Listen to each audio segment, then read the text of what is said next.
Hello, lovers, and welcome to another episode of Marriage IQ. What if I told you that your brain is working against your marriage without you even realizing it? Part of the reason why we don't improve our relationships is because we don't want to see our own weaknesses. Today, we're diving into surprising ways biases shape how you see your spouse and what you can do to outsmart those biases. More specifically, we're going to talk about implicit bias, perceptual bias, self-serving bias, attribution bias, confirmation bias, and expectation bias. All right, so let's dive in with implicit bias. So when you get your new iPhone, it comes preset with default settings. Those default settings shape how we use a cell phone. Our brains work a lot like those smartphones. But in our brains, those default settings shape how we react in marriage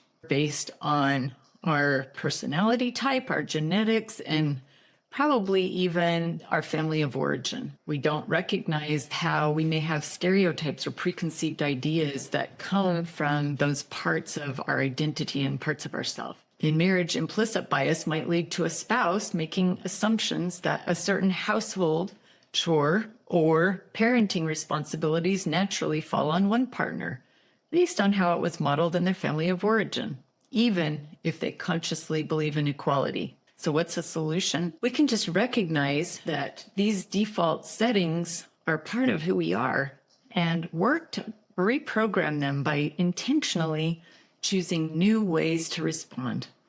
Self-awareness really helps with this. Let's move on to perceptual bias. This is the marriage glasses analogy. Imagine that every person wears invisible glasses shaped by their upbringing, past experiences, and beliefs. These glasses affect how they interpret or see their spouse's words, actions, and intentions. For example, one partner sees forgetting to text back as thoughtlessness or being mad, while the other sees it as simply being busy.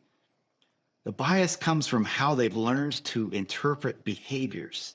So the solution to this, couples need to clean their lenses by checking their assumptions and asking clarifying questions. This is a lot like being curious. Unhappy spouses tend to interpret neutral or even positive behaviors negatively due to what John Gottman calls negative sentiment override. That's putting on those poop-colored glasses. The next bias that we want to talk about is self-serving bias. We're going to call the highlight reel versus the bloopers reel. So we often judge ourselves by our best moments, which is the highlight reel. Yeah. But we judge our spouse by their mistakes, which are the bloopers. We excuse our own flaws. Yeah. But we blame the flaws of our spouse. So what's the solution? Just try to assume the best in each other and flip that script. What if you gave them the same grace that you give yourself? What, the golden rule? Spouses that have self-serving bias, which is really all of us, often struggle with conflict resolution because they excuse their own mistakes, they'll blame their partners. So let's talk about the next one, the attribution bias. This gets a little bit more serious because we're starting to judge people now. And this is called the GPS mistake. Imagine your spouse is like a GPS system. Sometimes they give the wrong directions, but that doesn't mean they're trying to get you lost. With this type of bias, we see more of a negative intent instead of just seeing mistakes as human error. But we give strangers the benefit of the doubt in the same situation. What is the solution to this one? Pause and reframe. Ask, what's another possible reason they did that?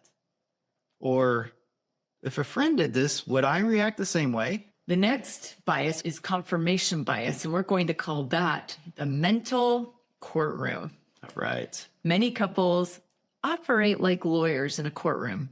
They gather evidence for why they're right and their spouse is wrong. Right. For example, if you already think that your partner's lazy, you're only going to notice the times when they're sitting on the couch watching TV and not the times that they're going to work all day. Right. So here's a solution for this one. Try switching roles in your head. Instead of being the prosecutor, try being the defense attorney and look for evidence of their good intentions. If you're gathering evidence or looking for the things that they're really good at, that is exactly what you will see. It turns out in research that happy spouses actually are looking for the good in each other. They're wearing those rose-colored glasses. And that's a huge psychological advantage when it comes to marriage. Now, with that said, you want to stay in realistic ground, because if you're completely overlooking things that they're doing that are dangerous, you need to really take off those rose-colored glasses and put on realistic glasses. So let's talk about the last bias, the Disney princess bias, or AKA the expectation bias.